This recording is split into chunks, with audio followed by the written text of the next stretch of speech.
Hi YouTube! Today I have a noob-friendly safe house guide for you all, and by the end of it, you'll have a full understanding of the many rooms within the safe house and what upgrades are worth looking out for. So when you first load in and arrive to your hideout, it's going to be quite dark in here. First thing I recommend is heading up these stairs. You head up to this room, you'll see a door with a little generator icon. Push your hand into the door to open it as such, and come on here. When you first start out, the game will give you some gas right here.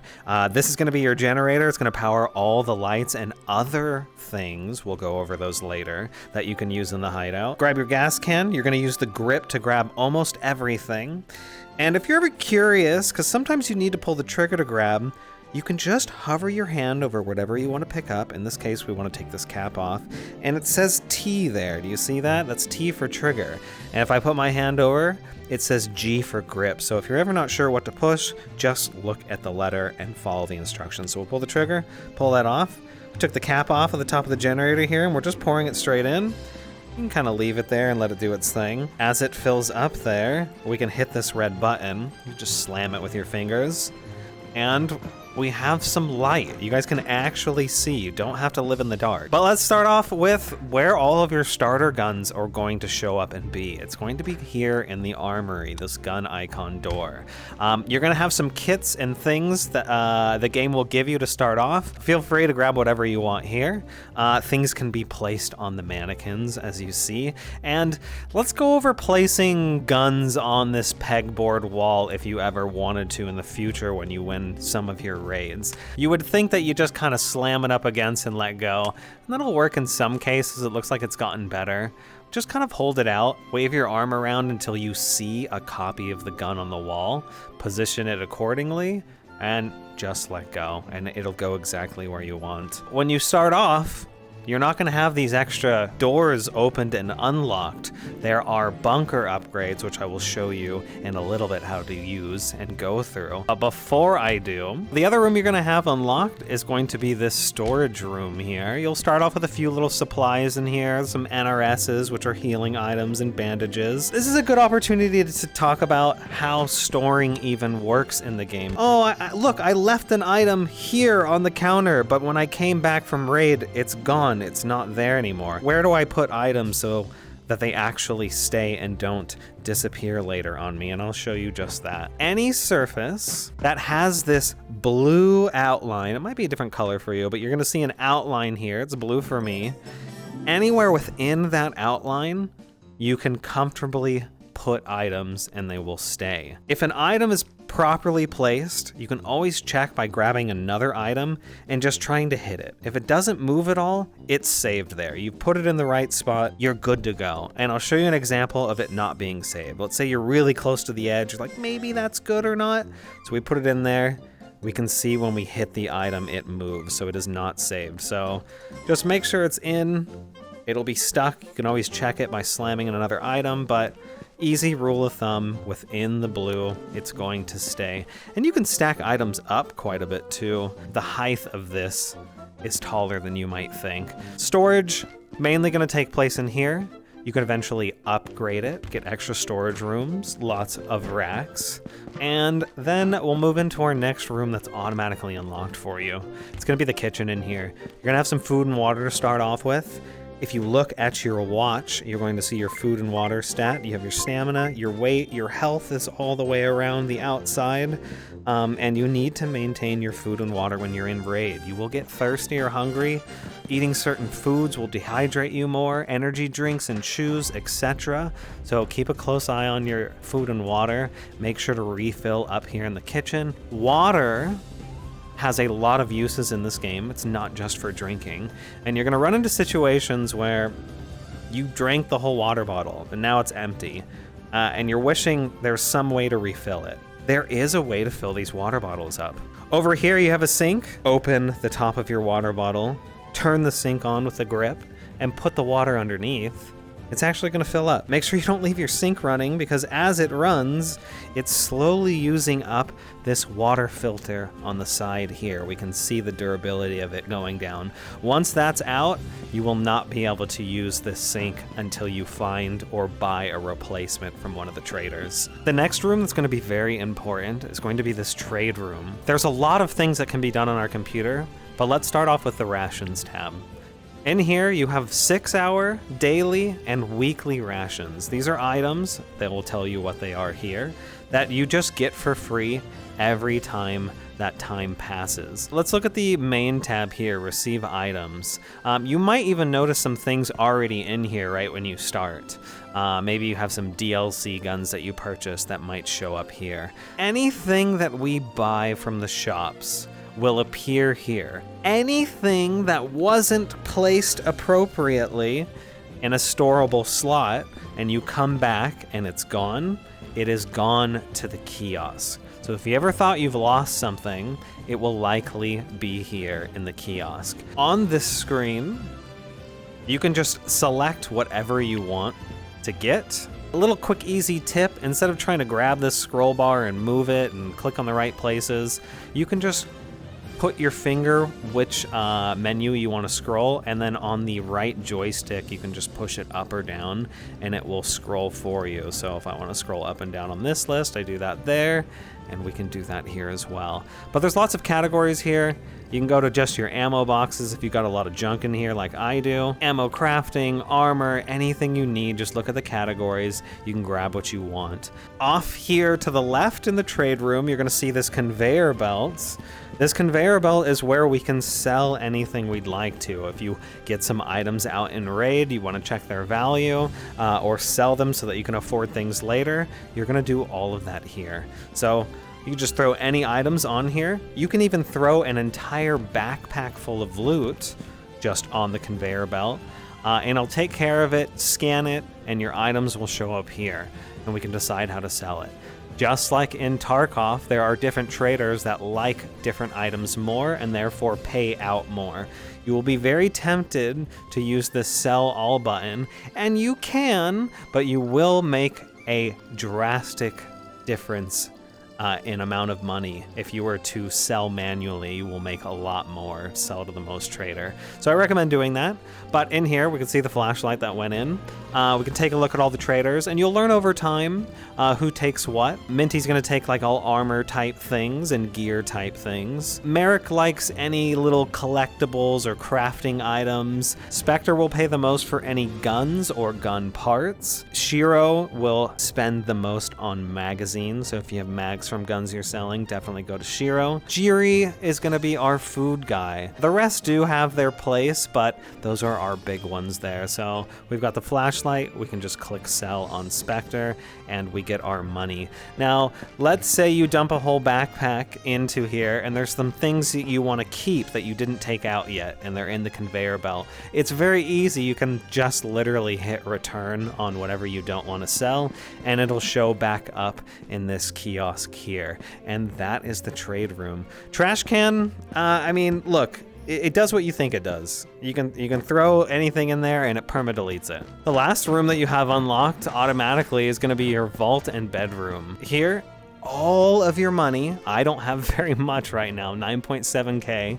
The more money you get, the more it'll fill these racks with just stacks of bands, to the point where you can even start getting gold and silver bars over here on these other pallets if you have that much money. And just a little quirk, you can actually take bands of money into raid if you ever wanted to give it out in raid. Or if you have loose money, which doesn't drop in raid unless someone hands you a bag full of money, you can take it over to this money deposit box, throw it in, and it'll go back to your vault balance, which you can spend. Also, another room, the barracks back here. Just a nice little living area, not used terribly much, but there are a few more lockers and hangers. You can hang chest rig on each of those, and 3 helmets on the top rack. So a little extra storage.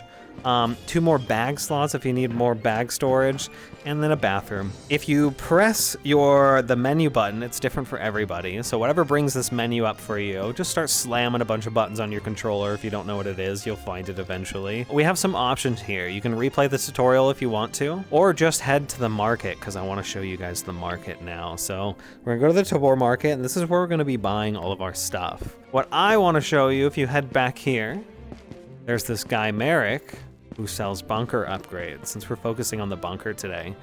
Now in here, there's both a tab for the rooms themselves, you can upgrade and unlock, and the utility, which usually ups the efficiency of certain rooms. So in here, you'll be able to buy that 2nd level armory. Each upgrade, if you hover over, it'll go over the requirements. You need a certain player level and maybe some other bunker upgrades before you can get things. So just hover over, see what you can get. It'll show the price at the bottom as well. For instance, the shooting range, we can unlock that. You're going to see rooms that you have never seen before or that are currently locked in your bunker. I'm gonna go over all of those. Just know that you can unlock them here, and you can upgrade the efficiency of those things there. More on that later. But this will be very important to expand your bunker over time and get you access to some of the very useful other rooms. Because the next thing that you're going to be using a lot when you unlock this, and might be confused on how to, is going to be the ammo loader here. The ammo loader is going to let you craft boxes of almost any type of round. You can put your index finger on any of these buttons and pull the trigger to select it. Not only can we craft lots of different calibers, but we can actually change the type of round of that caliber. ST is going to be standard FMJ rounds. We have tracer rounds, TR, and we have AP armor piercing. Those armor piercing rounds are going to do more damage per shot and pierce higher end armor much more likely depending on the caliber. But how do we even craft a box now that we know what we need here? Right here on this rack as you walk into the armory, the game will start you off with a few little brass piles and gunpowder. You can go ahead and grab those, head on in. And these things are nice and labeled if you just read them, but brass, we can slam in there. It's gonna fill this little meter up. We can check how much we have. Powder is gonna get poured into here. Now we can pick whatever round we want. Let's make some 7.6239. AP, we pull this lever on the left and out spits our quantity 1. We could up this and make more boxes at one time as well. And if you're ever curious at how much things take, this will show the brass to gunpowder ratio. On to the next step, because as you're going through your raids, you're going to be coming out with half-filled mags that need refilling. Now, you can, one by one, sit here and manually load rounds out of the ammo boxes by putting them in. And this is nice if you want to bring a box of ammo into raid and top fill mags as you go. You have that opportunity if you want to. Or we can take the box of ammo, open it up to the amount of bullets we want to dump in. I usually want to dump them all, but let's say you only wanted to dump a little bit. Tilt it upside down over this mag loader and pull the trigger, and it'll dump whatever is exposed into that top loader and load it up. We can then put our mag, just kind of shove it. Sometimes it doesn't go in all the way, just kind of slam it until it does. And once it's in there, we can hit this load button. You're just pushing it with your finger, no trigger presses needed, and it will automatically fill as many as it can until the mag is full. And that's how ammo crafting and loading works here in your hideout. One of the first rooms that I like to unlock once you get access to it is going to be the intel room over here. This intel room, once you unlock it, is going to have a server rack in here. And you can start inserting any graphics cards that you pull out of raid to farm cryptocurrency for you. As you fill up these racks, you see I have a decent amount of graphics cards in here. It'll update how much money you're making per minute. The generator needs to be on and powered. And even while you're offline and not playing the game, that generator is running and will run out of gas eventually. So as long as this thing stays powered, even while you're away, it's a great way to generate some passive income for raids. Get a good graphics card farm going for crypto. It makes a big difference. Now, You'll actually make even more Karunas per minute if you upgrade the utility version of this room, so you get a bigger return out of the same amount of graphics card. And updating the room specifically will give you more racks instead of the utility. I think it fits about 4 racks if you fully upgrade it, so you could get a lot of money going if you can find the graphics cards for them. The next room that I think is terribly, terribly important that you unlock is going to be the nursery up here. In here, you can grow weed seeds, actually. So you can pick up some Nature's Aid. You can buy those from the market. And in any of these little pockets in here, you'll see pockets for seeds. You can slam one of those seeds in there, and it's gonna plant it. Seeds take about 72 hours from start to finish to fully mature and grow before they're harvestable. During that time, this water trough needs water in it. It is supplying water to the misters that are watering these over time. Your water tank will drain even more depending on how many plants are planted. On the lower end, it will take a lot less water. But if you plant everything you can, you better have a lot of water on hand because it's going to eat up on that. Over time, you can upgrade the utility version of this room, and it will make your water much more efficient. Once these things mature, you'll have a full weed plant. You can grab that, and you'll have a little weed brick. And what you can do with those when you unlock the med bay next, which is our next upgrade that I recommend. First, you'll only start off with a bandage crafter. You can put toilet paper in here. It will make bandages. If you upgrade the room again, you'll get access to this NRS machine. You'll take a weed brick, put it in this bottom tray in that B component, and then you're gonna close this up, and you'll just tap this little power button. It'll go, it'll craft, your NRSs will spit out here. The more you upgrade the utility version of this room, the more NRSs you'll get out of each weed brick. Another room that you might unlock if you play the game long enough is the maintenance room. Currently, nothing's going on in here. There's extra storage, yes, but that's really it. I assume in the future, this big machine we're going to be able to load guns into and maybe break them down for gun parts. So that's likely going to be for the future. The next room, you can unlock this if you want. It is the shooting range. I'll be honest, I don't really use this very often because it takes ammo to shoot in here, but you can unlock this. It's got some nice targets. You can hit this little button to pop them back up, and you can practice all you want. Last but not least, the first thing that you see when you walk in is this big monitor. On this big monitor, this is how we can actually get into Raid. On the play tab at the top left, we can select whatever map we'd like.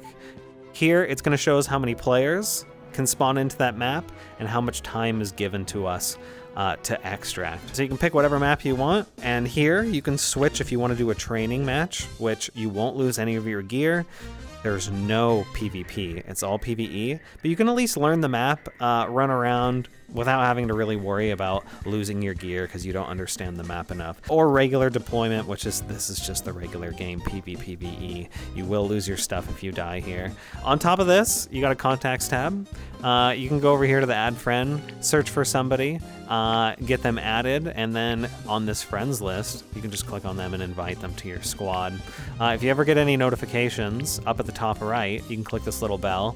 These are like friend requests or requests to join a squad. Another important tab is going to be the missions tab up here. Every single trader has their own level, experience, and money spent with that trader or sold to.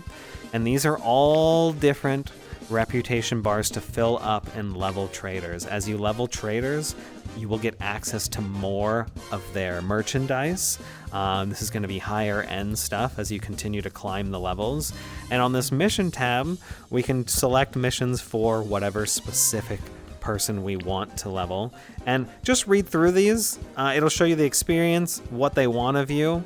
You just click a mission to pick it up. It's going to show up on the right side.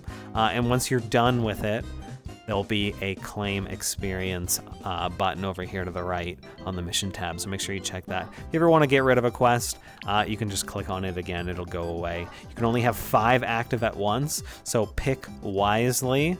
and decide who you want to level up. Spectre's going to give us access to gun things, Shira will give us access to ammo things, as well as Jiri, and Minty will give us access to all things gear and armor related. Those are the important ones. Now that you understand the hideout, you have some goals to work towards. Expanding the bunker is one of the fun progression systems that exist in this game. So, go get in raid, pull some money out, level your character, get missions done, and watch the bunker expand and become incredibly more useful over time.